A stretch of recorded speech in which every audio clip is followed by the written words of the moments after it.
2020ஆம் ஆண்டு டிசம்பர் மாதம் இந்தியாவை திரும்பி பார்க்க வைத்த ரஜினி திடீர் அறிவிப்பு.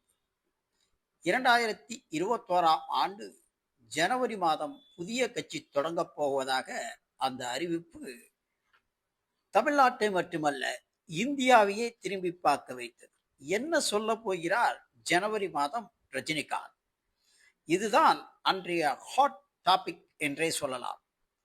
ரஜினியுடன் தமிழருவி மணியன், இப்படி பல்வேறு முக்கிய கட்சி நிர்வாகிகள் மற்றும் சங்க நிர்வாகிகள், அவருடைய ரசிகர் மன்ற நிர்வாகிகள் என்று பல்வேறு தரப்பினர் ரஜினியுடன் ஆலோசனை.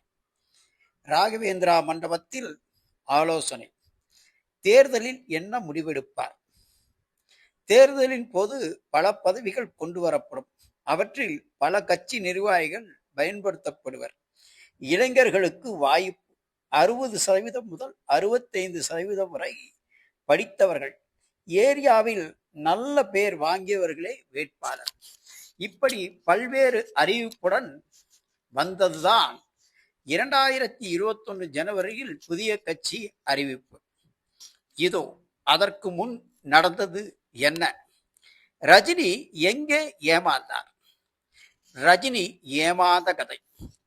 1996இல் ஆண்டவனாலும் மீண்டும் ஜெயலலிதா ஆட்சிக்கு வந்தால் தமிழகத்தை காப்பாற்ற முடியாது என்ற பெரிய அறைகூவல். நான் முதல்வராக வேண்டும் என நினைத்து கூட பார்க்கவில்லை. பதவி ஆசை எனக்கு இல்லை. ஆன்மீக அரசியல். 234 தொகுதிகளும் வேட்பாளர். இப்படி ஒரு பக்க அரசியல். இதில் 1996இல் திமுக தமிழ் மாநில காங்கிரஸ் கூட்டணிக்கு ஆதரவு. பெரும் வெற்றியை பெற்றது திமுக. அப்பொழுதே ரஜினி அரசியலுக்கு வருவார் என்று எதிர்பார்த்த நிலையில் ரசிகர்களுக்கு ஏமாற்றம். கிட்டத்தட்ட 24 வருடங்கள் ரசிகர்கள் காத்திருந்ததற்கு 2021 ஜனவரி மாதம் புதிய கட்சி.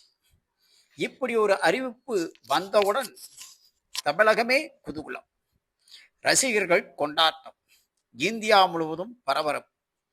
என்ன நடந்தது? எங்கே ஏமாந்தார் ரஜினிகாந்த் என்பதை பார்ப்போம். 2020 டிசம்பர் 29ஆம் தேதி தமிழக அரசியலில் திடீர் திருப்பம்.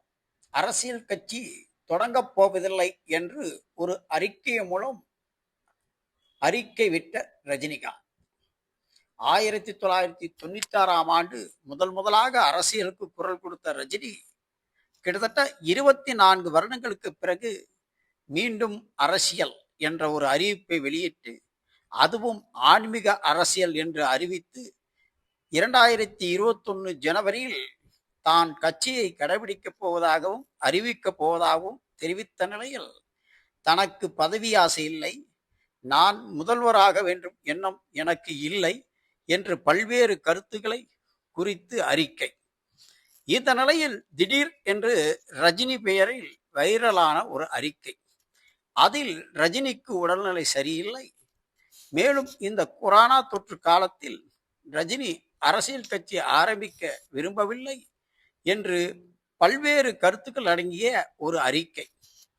இந்த அறிக்கை ட்விட்டர் பக்கத்தில் ஜனவரி கட்சி துவக்கம் என்ற நிலையில் எல்லாத்தையும் மாற்றுவோம், இல்லைன்னா எப்பவும் வரப்போற சட்டமன்ற தேர்தலில் மக்களுடைய பேராதரவுடன் வெற்றி பெற்று தமிழகத்தின் நேர்மையான, நாணயமான, வெளிப்படையான, ஊழலற்ற, ஜாதி மதமற்ற ஆன்மீக அரசியல் உருவாக்குவது நிச்சயம், அற்புதம், அதிசயம் நிகழும் என தெரிவித்திருந்த ரஜினிகாந்தின் பேரில் ஒரு அறிக்கை. இதுதான் மிகப்பெரிய திருப்பத்தை தந்தது. இது நான் அறிவிக்கவில்லை, இந்த அறிக்கைக்கு எனக்கும் சம்மதமில்லை என்றாலும் அதில் உள்ள விஷயங்களில் உண்மை இருப்பதாக ரஜினி ஒரு அறிக்கை வெளியிட்டார்.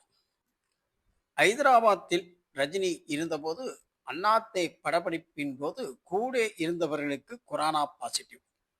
ஆனால் ரஜினிக்கு நெகட்டிவ் என்றாலும் இரத்த அழுத்தம் காரணமாக மருத்துவமனையில் அனுமதிக்கப்பட்டார்.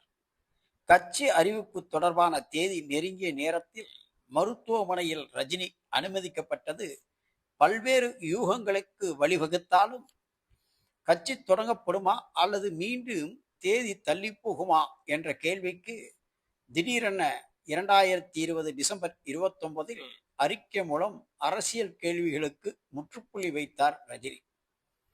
இது தொடர்பாக தனது ட்விட்டர் பக்கத்தில் வெளியிட்ட அதிகாரப்பூர்வ அறிவிப்பில் கட்சி தொடங்கி அரசியலுக்கு வர முடியவில்லை என்பதை வருத்தத்துடன் தெரிவித்துக் கொள்கிறேன்.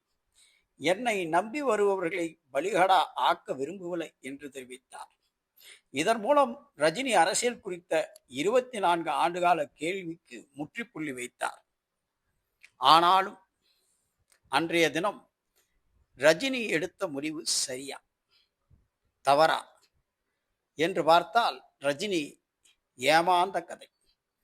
பல்வேறு நண்பர்களின் அறிவுரை, உடல்நிலை என்று பல்வேறு காரணங்களை காட்டி ரஜினி அரசியலை தவிர்த்திருந்தாலும் மாற்றத்தை விரும்பும் மக்கள் அவர் வந்தால் முதலமைச்சர் ஆக்கியிருப்பார்கள் என்பது உண்மை. ஆனால் ரஜினியோ ஏமாந்து விட்டார் என்றே சொல்ல வேண்டும்.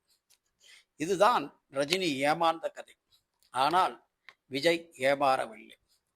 அவரது அரசியல் வரவுக்கு பல்வேறு தடைகள், பல்வேறு கேள்விகள். ரஜினியே ஒதுங்கிவிட்டார். நீ எல்லாம் எம் மாத்திரம் என்று கேட்டவர்களுக்கு பதில் வந்துவிட்டது.